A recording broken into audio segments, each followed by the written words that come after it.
Bueno, hablando de auxiliados, bueno, este es uno de los temas que estábamos preparando Aran Cisneros y yo, como todos los miércoles, él está aquí.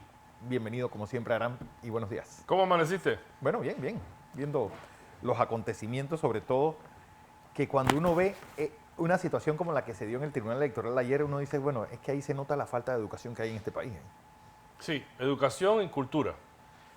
De Me educación y alegra cultura. que Domingo haya cerrado esta entrevista que celebró contigo con el tema de los auxiliados. Sí, me gustaría volver a tocar ese tema. Lleva como 2 semanas en el Hit Parade. En el hit parade. Bueno, es que primero salieron los de este gobierno y la semana pasada los del gobierno de Varela. Como Quiero, una fulana que se llevó $300,000. Es decir, que uno dice, bueno, qué suerte tienen algunos. creo que tenemos una responsabilidad aquí en el canal con los televidentes y los oyentes de hacer docencia.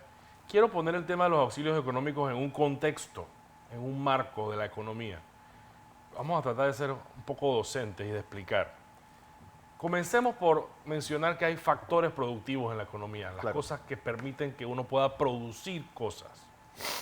La tierra, el trabajo y el capital son los factores productivos tradicionales, pero ahora, con lo que tú y yo conocemos y hemos comentado mucho aquí, la El economía factor digital, cuaternario le llaman ahora. hay un factor productivo que se llama conocimiento. El conocimiento es lo que hace que ese señor que tiene $1, $10, $1,000 o millones de dólares en el mundo y que va a decidir a qué país va a ir para invertirlo, venga o no. El conocimiento de nuestra gente, las razones por las cuales, y también lo hemos conversado mucho tú y yo, las empresas tecnológicas se están estableciendo en Costa Rica y en El Salvador y no en Panamá, No en Panamá. teniendo nosotros obviamente ventajas sobre ellos. O tal vez las estamos perdiendo. Bueno, ventaja de tierra. De conectividad. De conectividad, pero no de capital humano. Entonces, esto del capital humano es súper importante y lo quiero poner en el contexto de los auxilios y los auxiliados. Me dediqué a buscar la historia del IFARU. Sí, bueno, es una historia que empieza con Marcos Robles, no con Omar Torrijos, como que han querido venderla. 1965, y pido excusa, voy a leer, textual de la página web del IFARU. Reconocemos la educación como elemento generador por excelencia del cambio económico y social. Entonces ahora nos tenemos que preguntar, ¿el cambio económico y social para quién? Claro. Hay un asunto que me da dolor y me causa preocupación y tristeza en esto de los auxilios económicos y se aleja un poco de la economía y entra en la parte sociológica. Y es el daño que le estamos causando a la sociedad cuando destruimos la meritocracia. ¿Qué significa eso? Destruir la meritocracia. Significa que mi esfuerzo, mi talento, mis ganas, mis deseos de hacer las cosas, mi empeño, no importa. Sí. Lo que importa es a quién conozco o a quién conoce mi papá o en qué partido estoy afiliado y si me pueden dar la chamba o no. Perdón, si me pueden dar el auxilio o no para conseguir la no chamba. una beca, un auxilio, que es más. Porque al final el IFARU, uno funcionaba con becas. Y yo me acuerdo que las becas del IFARU eran, cuando nosotros íbamos a la escuela, uno llevaba $100. ¿Y cómo no se multiplicó eso o se elevó a la 10ª potencia? Y es importante hacer énfasis. Una cosa es la beca, es un préstamo. O una que cosa yo- es la beca, una que- cosa es un que préstamo. que tengo que pagar Claro. a intereses blandos, en plazos muy largos. Y otra cosa es un auxilio. Un auxilio es una toalla que me tiran No, y que una no tengo lotería. que devolver. Sí, me gané la lotería sin comprar el billete. Sí. Y para concluir, hay un asunto que quiero dejarle a los televidentes para que mediten, que tiene que ver con la medición del desempeño.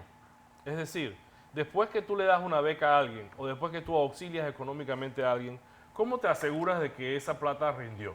Ya sea la que te prestaste o la O- que regalaste. Sí, ¿cómo le rindió al país? Porque, por ejemplo, los que van a estudiar especialidades afuera para ser médicos especialistas en la Caja del Seguro Social tienen que volver a trabajar en el seguro.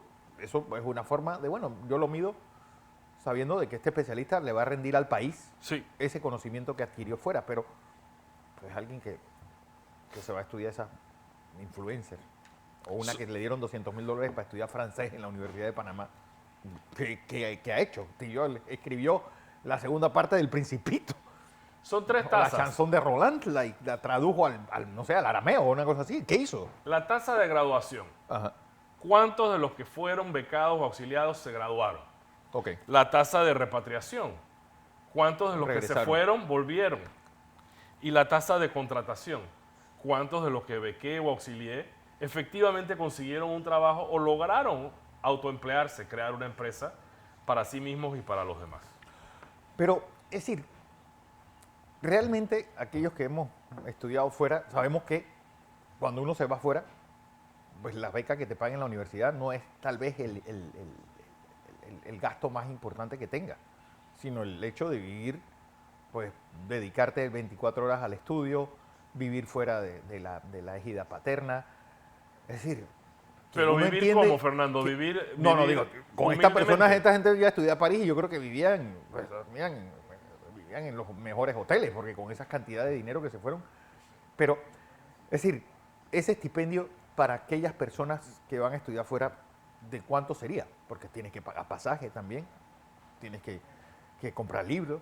Bueno, ahora no sé cómo serán los procedimientos de estudio, donde la mayor parte de los textos son virtuales, pero igual tienen unas licencias y tienen un montón de cosas que hay que pagar. Pero, es decir, la figura de auxilio uno la entiende desde ese punto de vista, no del despilfarro que acaba de ocurrir en estos últimos 10 años.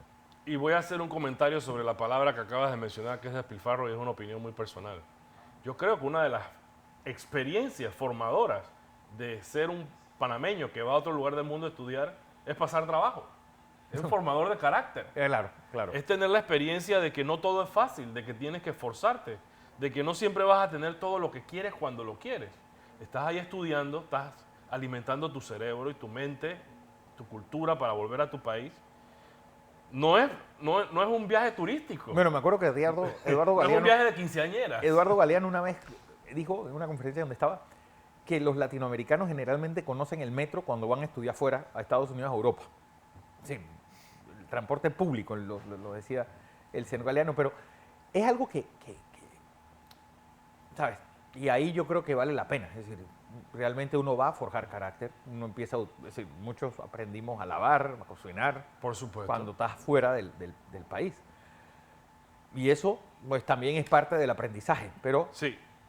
pues, con 2, 3 mil dólares mensuales de estipendio, pues a ver quién es el macho que se pone a lavar su propia ropa. Regresemos a lo básico en cuanto a la política y lo que está sucediendo, porque estamos Inmersos en inmersos una campaña. en el cierre de una campaña política intensa. José Raúl Mulino está hablando de cosas básicas y fundamentales. Mucho, mucho antes de que lleguemos a tener la edad para poder optar por una beca o un auxilio económico universitario. ¿Qué es lo básico y lo fundamental? Fernando, Claro. que la gente coma, que los estudiantes lleguen bien comidos al salón. ¿Cómo puede? El cerebro consume una cantidad ingente de calorías para poder pensar como manda Dios. ¿Qué muchacho puede aprender si tiene hambre y si le suena la barriga? Pero- y segundo, la tecnología en esta Sí. nueva economía que llamamos la cuarta revolución industrial, la economía digital, aprender y trabajar desde el celular, lo fundamental, laptops masivas e internet masivo.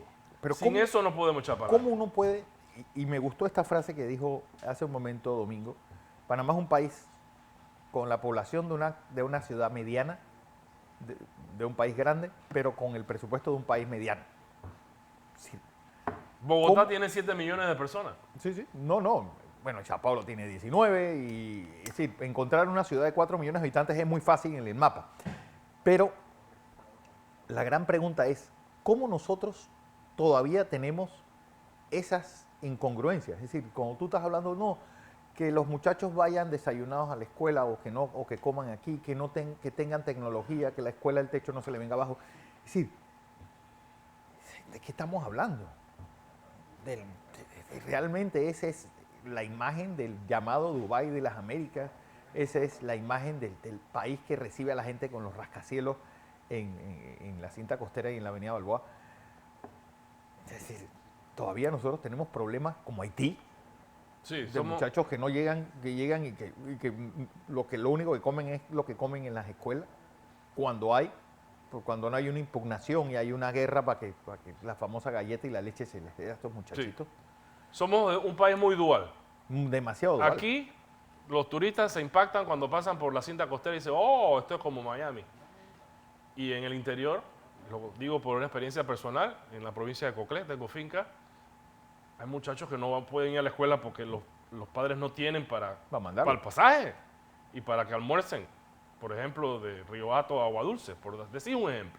Que coincide con la llamada Ribera Pacífica. Es decir, que ni siquiera estamos preparando a las personas para que trabajen ahí. Pero bueno, ya eso es harina de otro costal y eso es tema para otra entrevista. Te felicito por la conversación con Domingo Barrios y le envío un saludo hasta su casa. Así es.